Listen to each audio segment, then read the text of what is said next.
Hello, I'm in a 2015 Nissan Altima, and I'm going to show you how to reset the maintenance oil light.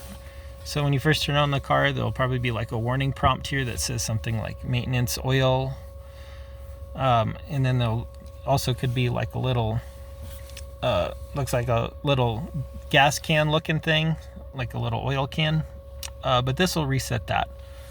So the vehicle's, this is just like from this, well, it's on, but I'll restart it so we have a fresh start. So I'm starting the vehicle.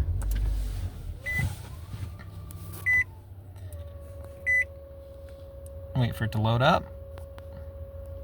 And then again, this will be where your warning prompt appears if you are due for an oil change. So we're going to use these two buttons here to toggle.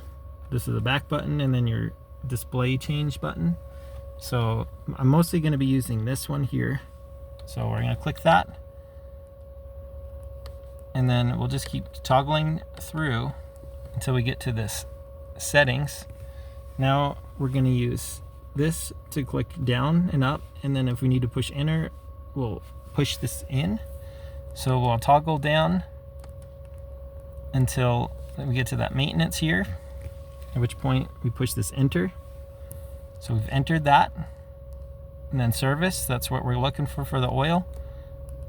And then we'll click this down again.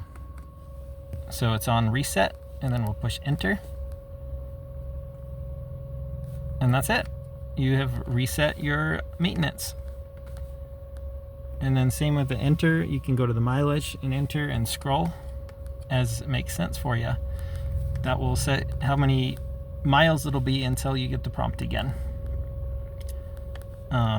So yep, typically you want like something like 3,000, maybe 4,000 miles, depending on your vehicle and your life and what type of oil, etc. So yep, so that would be everything for you today on that. And then you can use these arrows to go back and get to your display options. But I hope this was helpful, and I hope you have a wonderful rest of your day.